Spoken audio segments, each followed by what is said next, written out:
Now, we have all fall short of the glory of the Most High. I say it all over and over again.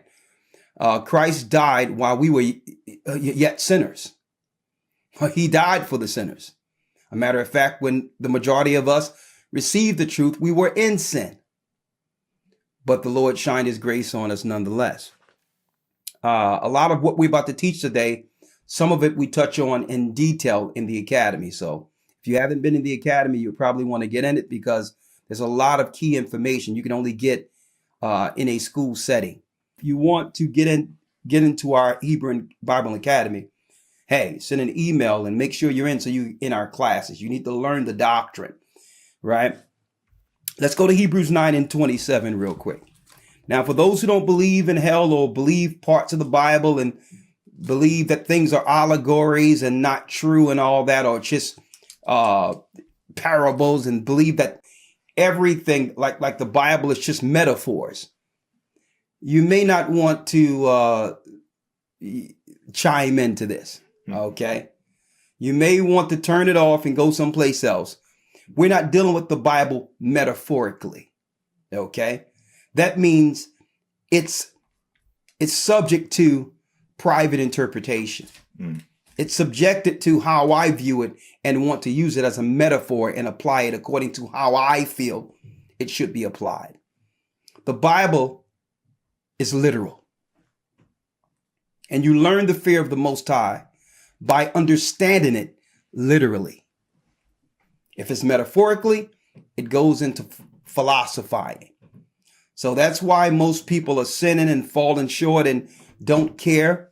Yes, they're unrepentant. Why? Because they were told there is no judgment. There is no hell. They was taught to deal with the Bible metaphorically or philosophize and choose the parts that suits them. No, the Bible is literal. Okay? Christ was a literal man who came to die for a literal people. Okay? Hebrews 9 and 27. Let's go. Yes, sir. Hebrews 9 and 27. And as it is appointed unto men once to die. As it is appointed unto men once to die. But after this, the judgment. But after this, the judgment. Okay. Here's the reality of the matter. Okay. The reality of the matter is that we were all born in this earth and have life. That's the good part. Well, the eventual part is that through our father and mother, Adam and Eve, sin and partaking in the tree of good and evil, they brought forth something new within the earth called death, which is an eventual judgment. It's part of a judgment, which means just like life, it feels good. We can live, we can breathe, we can make choices. Well, the eventual thing about this life, brothers and sisters, is death. Okay? They need to sink in. Okay? That's an eventual. Death is a reality. Okay? When you go past a graveyard, when you go to a funeral, whatever the case might be, when we do this, all of those people that were in that cemetery had life, had choices, okay? Had dreams, ideas. They were just like you, okay? And we can't think death away. It's a reality. It's a serious reality, okay? It's just as real as life. Okay, I need y'all to really understand this. Okay, death is instant. We're here today, okay, and have no idea that we'll be called into judgment tomorrow. That's the reality. We only have today. We only have this moment. That's the reality. That's what the Most High would like you to understand. And as it is appointed unto man once to die, read. But after this, the judgment. But after this life, there's a judgment. where we'll all stand before the Most High. I'm going to talk about that judgment in a moment. No one escapes this, brothers and sisters. Doesn't matter what you believe, what you think. Okay.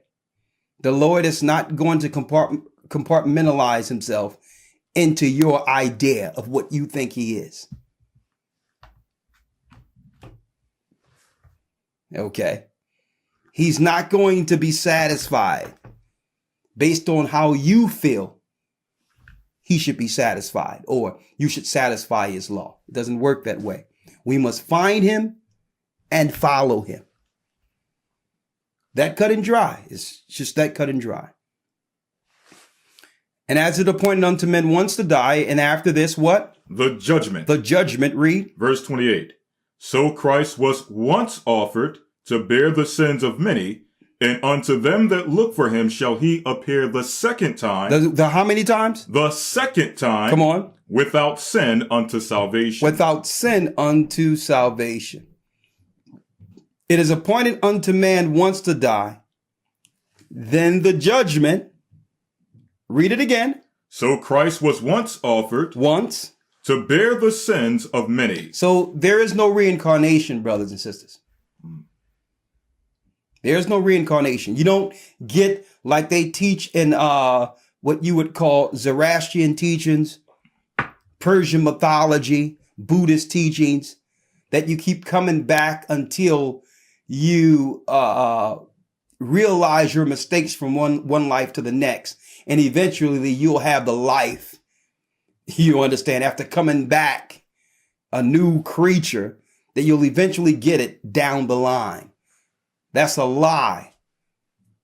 Okay, that was a lie that was introduced in the earth by Satan. There's no reincarnation. Okay, according to the Bible, this is all the life we have. You get one of these. Usually if one believes that he can come back over and over and over again, well, this is the life where he do what? He or she does what? As they will. Mm-hmm. If I can listen, if I know I got about 3-4 more of these, I might as well just wear this one out. Right? It minimizes the fear of the Most High when you believe in reincarnation. It takes away that fear and judgment because you believe that the Most High love you so much. You're so special that you're just going to just disobey him. And he'll still let you by and bring you back in the earth and say, son or daughter, try this again. Not according to the word. Once to die. And after this, the judgment. And it's important that is actually branded in your spiritual psyche here. Right? That judgment was made for a purpose. Okay? That judgment, that hell, that torment, that standing before the Most High in judgment was made for a particular judgment in the beginning. We're going to go into it. Let's go to the book of Jude 1 and 14. Now you notice I'm going actually into the New Testament. Okay.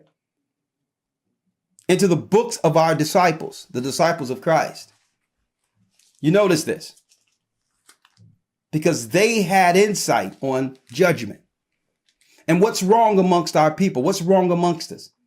There is no judgment. There's no accountability. See? There is no righteous judgment amongst God's people. We can always explain things off or make an excuse and not be accountable for sins of what we've done wrong. Okay? Either we get this together here or, you'll see the Father with this. And if you're used to making excuses, what happens when you're standing before the Most High and can't utter a word? The excuses can work for man.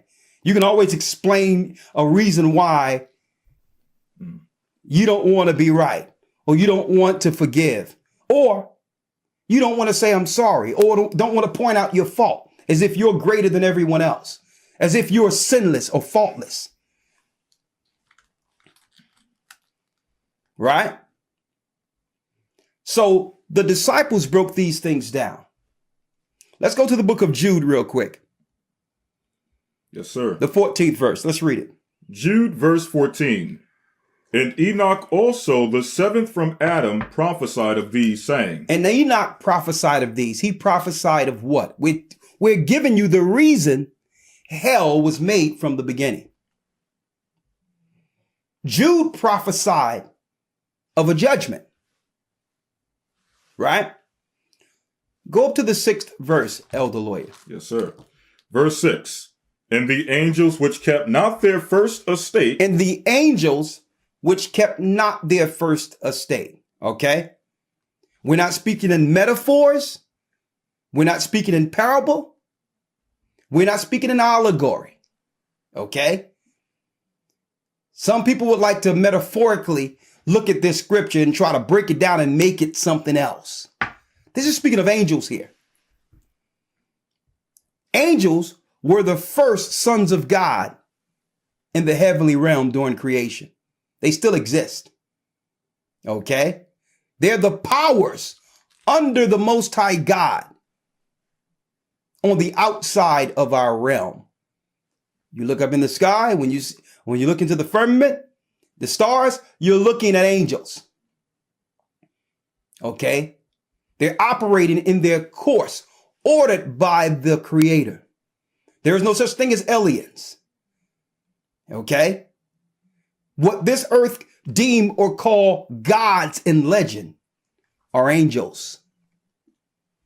Okay? Sons of God. Read it. Jude chapter 1, verse 6. And the angels which kept not their first estate. And the angels which kept not their first estate. But left their own habitation. That left their own habitation. He have reserved in everlasting chains under darkness unto the judgment of the great day. Now, this is what's taught out there for those who don't believe in hell or don't believe what really happened before the flood. They will tell you that the angels which kept not their first estate are the Israelites who fell from their lofty positions and are now sitting in darkness and captivity. Okay? That's one of the lowest base, what you would call juvenile teachings on earth. Okay? It's not deep at all. It's actually false doctrine. The Bible says this is angels. We say they're angels. We don't metaphorically explain it off to ignore a judgment or hell. Okay, well, if those are not angels, if I can say they're not angels, now I can say that the place that the angels are bound don't exist. So if I can metaphorically change these angels to us, I can say that hell is a condition where we live. See? Heaven is a condition where we live. But when you look out of the firmament, it tells you in the book of Genesis that when we look out beyond the firmament, which is outside our ozone layer, that's heaven. It tells you that in Genesis, the 1st chapter. That heaven is when you look outside the firmament. So heaven is not a condition. Hell is not a condition. Heaven is where the Most High reside with his heavenly angels.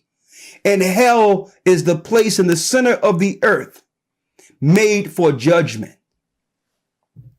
Doesn't matter whether or not you believe it. Eventually, you'll get a chance to see it. Doesn't matter if you believe it. Eventually, you will know it exists. Eventually. So I'm beyond the point of arguing on base levels concerning the reality, the truth concerning scriptures. I'm not going to argue with someone or go back and forth with someone if they look at the word angel and want to make it something else. If they look at the word hell and want to make it something else. You know what they're doing? They're excusing the judgment because why? If they deal with the reality that hell exists and that they don't get more chances, they would actually have to repent and change their ways and think twice about getting things right or doing things right on this side, knowing what's coming. Okay? They'll actually have to really take inventory of how they view life and death. And that's why Jude was talking about this. Why? Because the same arrogance and disobedience that started from the heavenly realm has entered us. Okay? Them fallen angels who disobeyed the Most High, all powerful, became proud. And that same spirit has entered us, where we believe that no judgment can come near us, that nothing can happen to us. And out of all people, the Most High is going to make an exception for us because we're special. Read it again, Elder Lawya. Yes, sir. The book of Jude, verse 6. And the angels which kept not their first estate, come on, but left their own habitation, he have reserved in everlasting chains under darkness unto the judgment of the great day. Unto the judgment of the great day. Okay. There in hell, the angels were bound who taught man evil before the flood. Okay. They're in chambers under the earth, suffering a judgment. Okay. That's what hell is. They're bound in prison under the earth until the judgment. All right. Now we can easily explain off scenarios and situations that the History Channel have question marks behind from week to week. Okay. We don't have to wonder, did gods enter the earth? Did gods do this or did gods do that? We don't have to question what's going on with the Great Pyramids. We know about the Great Pyramids. They're a gate to hell. We know why all of the so-called elite powers go to Stonehenge and go to the pyramids to worship. We know the God they are worshiping who's bound there. We know the gods that's over Islam. We know the gods that's over Persian mythology. We know the gods that's over the Roman Catholic Church. Okay, the Most High revealed it all. The judgment starts with them first because why? They're our senior in creation. They were created before man and disobeyed. So the judgment is not just for us, for following them. The judgment is for them, those sons of God, first. So the Most High wants us to examine what happened in the heavens and learn from them. When I say learn from them, not their evil ways, use this as a teaching moment to say, well, okay, this is what God do to those who disobey his command and don't appreciate his love and don't appreciate what he's done for you, which is what gave you an essence of himself. The great I am is who he is. He's all in all. Okay. He gave us life out of himself. And he show you what happens when we don't appreciate that essence, that life, that love he has for us. When we scorn and turn on him, he gave those fallen angels as an example for us. Okay, so if you ignore all that happened, then where's the learning? Where's the learning that comes from the things that happened before the flood? Stick with me here. It tell you the angels that sinned. The angels who left their habitation, their first estate. They're where? But left their habitation, he have reserved in everlasting chains under darkness. Under darkness. Unto the judgment of the great day. Unto the judgment of the great day. The great day is the judgment of the Lord. Okay? So we're not the only ones on earth who will be judged. Those that fell before us will be judged. As a matter of fact, their judgment was written before ours. Okay? Let's read it. Let's go back down to Jude. Verse 14. Because it tell you Enoch prophesied of these. Go on. Jude, verse 14. And Enoch also, the seventh from Adam, prophesied of these, saying, Behold, the Lord cometh with 10,000s of his saints, to execute judgment upon all, and to convince all that are ungodly among them of all their ungodly deeds, which they have ungodly committed, and of all their hard speeches which ungodly sinners have spoken against him. This is quote unquote from the book of Enoch. Okay, Enoch chapter 1 verse 9 is what Jude, a disciple of Christ, is quoting verbatim. So Enoch left a testimony, right? So there's more records outside of just our 66 books within the Bible and the 14 within the Apocrypha. Our forefathers had all these records and didn't have a Roman Catholic Church, the fourth beast, canonizing and as an authority teaching us, God's people, what we should or should not read. We were supposed to look to the disciples for what was correct. And the book of Enoch that was found in the Qumran caves is 100% correct. Okay. That doesn't matter. You have other people out there who would go in and try to find little things to try to prove it wrong. But here's the problem.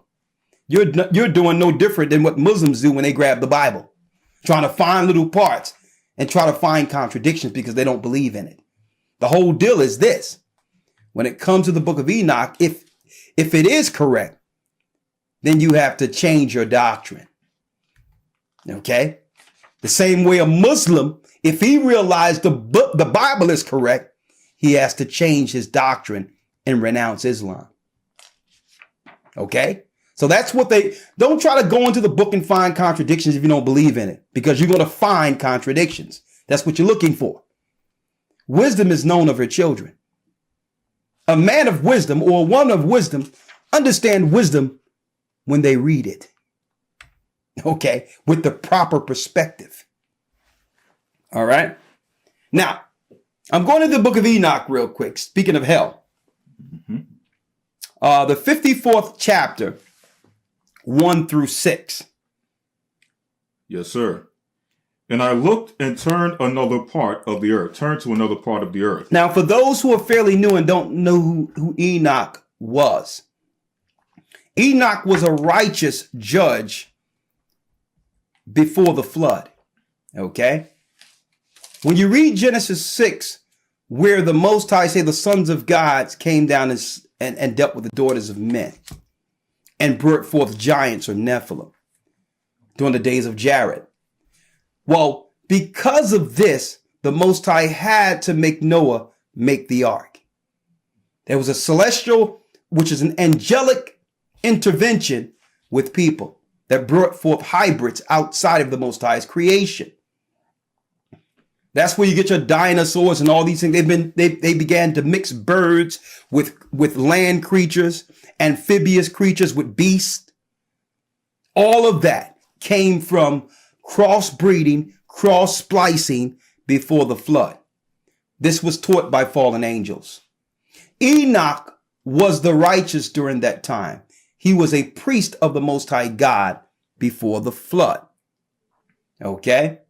So, since this happened during his time or a little after his time, once the evil came to its height, The Most High translated Enoch. What does that mean? He did not see death. The same way what? Elijah, the prophet, was translated, where he was taken directly into heaven without seeing death so that he could be utilized for a specific purpose. Okay? The whole point of it was to do what? To have Enoch, being a righteous judge, to come down and speak to those angels who came down on Mount Hermon and give them the judgment. Okay? To tell them what will befall them for their disobedience and coming to this earth and disobeying the Most High. Enoch had a testimony according to the Bible. Right? Now, you may ask, well, why is this important? Yeshua, or whom some say his name is Jesus, even though there was no J's back then, but for the sake of edifying, Jesus said, like in the days of Noah, then shall the coming of the Son of Man be. Well, how would you know the signs of Christ's coming if you don't know in specific what was going on in the days of Noah? See? So they purposely hid Enoch's teachings and put out some false Enoch records also to try to sully the original book of Enoch. So that now people are going through all the different books and say, this contradicts this, which Enoch is right. There's only one book of Enoch that's translated directly from the Qumran caves. And that's the book that was translated by R.H. Charles, which what? Wasn't his own words. He just translated what was found in the caves from its original language into our language, English. Let's go to the book of Enoch real quick. 54, 1 and 6. And all what I'm reading here fits flawlessly in precept with the Bible. Mm-hmm. Flawlessly. Let's read it. Enoch 54, 1 through 6. Let's go. The book of Enoch, chapter 54, verse 1. And I looked and turned to another part of the earth and saw there a deep valley with burning fire. And they brought the kings and the mighty and began to cast them into this deep valley. And there my eyes saw how they made their instruments, their instruments, iron chains of immeasurable weight. And I asked the angel of peace who went with me, saying, for whom are these chains being prepared? So Enoch seen, the Most High showed him hell when he was translated. And he says, well, who are these chains being prepared for? Before the Most High. He says, who are these chains being prepared for? Don't forget, the Bible tells us in the book of Jude, right? That they're being prepared, right? Being held in darkness and hell, right? It tell you in the book of Revelations 20 that a great angel came down and bound Satan with chains for 1,000 years. The first angel that led the revolt in the heavenly realm by the name of Lucifer. Okay? Go on. If you don't mind, I'll read verse 6 again in Jude. Yes, read it. And the angels which kept not their first estate. And the angels kept not their first estate. But left their own habitation. He have reserved in everlasting chains. In everlasting chains. Now, when you go into Enoch, it's now going into specific the angels that were bound in the beginning in chains. Okay. Now, of course, the Gentiles have made these fallen angels into what? Angels or gods to be reverenced, or legends. They've made legends of these people, of these fallen angels in the earth, right?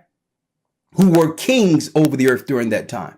Like, for instance, a lot of you heard of the Egyptian Osiris, right?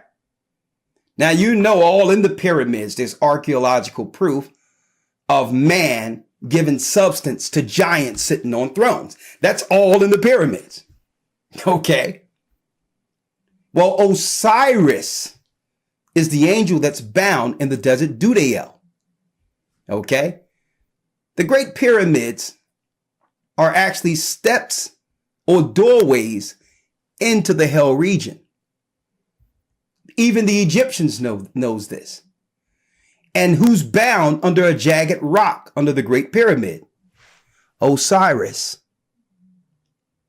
Enoch identify his original name, not his Egyptian name. But his original name is what? Azazel. That's Osiris. The Egyptian god Osiris is the angel that was bound, who they ascribe to all the knowledge that they have received. Because when they came down, they taught these angels, these fallen ones, taught mankind warfare, all of that. Technology, all of this came through them. See? All of this, even war, came through them. Not teaching people to live in harmony, but how to take advantage and hurt others and enslave others. Okay? These are the things the angels taught. So when you hear of Osiris in Egypt, go to Enoch and read about Azazel. That's who he was. That's he was a fallen angel who fell to this earth and became the Egyptian god Osiris. But his name is Azazel. Okay? Come on. Enoch 54, verse 3. Yes. And there mine eyes saw how they made these instruments, iron chains of immeasurable weight. And I asked the angel of peace who went with me, for whom are these chains being prepared? Come on. Verse 5. And he said unto me, these are being prepared for the host of Azazel, so that all they that take them and cast them into the abyss of complete condemnation, and they shall cover their jaws with rough stones, as the Lord of spirits commanded. And Michael and Gabriel and Raphael and Phanuel shall take hold of them on that great day, and cast them on that day into the burning furnace, that the Lord of spirits may take vengeance on them for their unrighteousness, and becoming subject to Satan, and leading astray those who dwell on the earth. And leading astray those that what? That dwell on the earth. That dwell on the earth. So there's a judgment for them deceiving mankind by giving mankind what? Certain knowledge. But the knowledge was given to us so that we could destroy ourselves. It's good at first because it seems like it's benefiting us. But at the end of the day, the knowledge was used to kill off mankind. To have it where we fight against each other and war against each other and hate each other. The technology seems good because we're using it, but look at what it's doing to us. See? It's desocializing us. It's making us where we don't even care about God's people, our own, God's creation. Right? So they were bound. There was a judgment. So I don't got to ask questions about who built the pyramids and this, that, and the other. Nah, I know who built the pyramids. Okay? The book of Enoch tell you who did it and why they were built. And there's a time stamp of judgment based on a 364-day cycle in the Great Pyramid Sphinx. Okay? Give you a timeline in the Great Pyramid. And the timeline, even have the timeline of Christ's birth, Moses given the law. Everything you read in Enoch is actually a timestamp within the pyramid itself.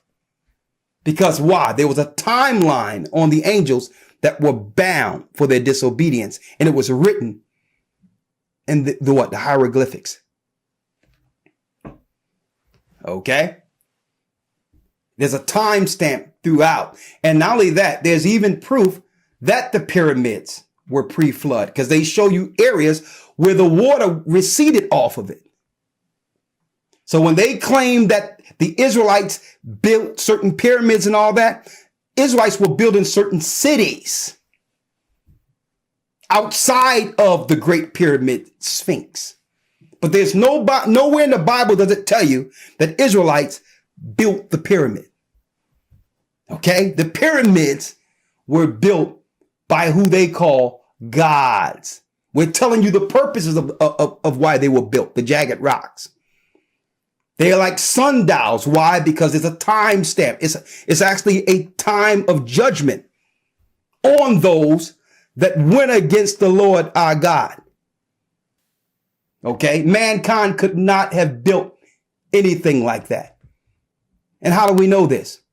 We have greater tools and technology now in this earth today than thousands of years ago. And no one today can build a pyramid.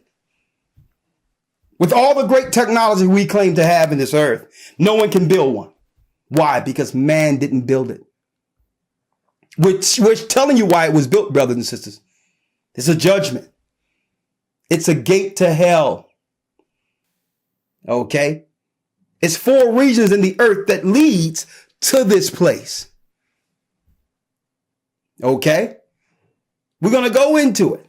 So when we pass over, when we're no longer subject to this physical realm and we're in the hands of the Most High, guess what? We have to go through a gate or go through a place spiritually to be judged. We have to go to a region to be judged based on whether or not we were righteous and did the right things according to the Most High, or whether or not we scorned the Most High or ignored his law. Either way, the region's there for judgment. Okay? So there's no surprise when you look at ancient legends of the Romans and others, they would say, well, listen, you know, when they would die or have funerals and they would bury the dead, they would say, well, listen, put coins over their eyes so that they can walk in the underworld with their fathers. They were preparing themselves to go into the underworld with their fathers, knowing their bloodline was connected to the fallen ones. It's not mythology, brothers and sisters. Guess what? Fiction is truer than life. The life they gave us is an alternate reality. Everything else that they claim is myth is really what's going on. They created these cities and gave us television and did what? Placed us in an alternate reality so that we would think that this life we're living and how we're living is the true life.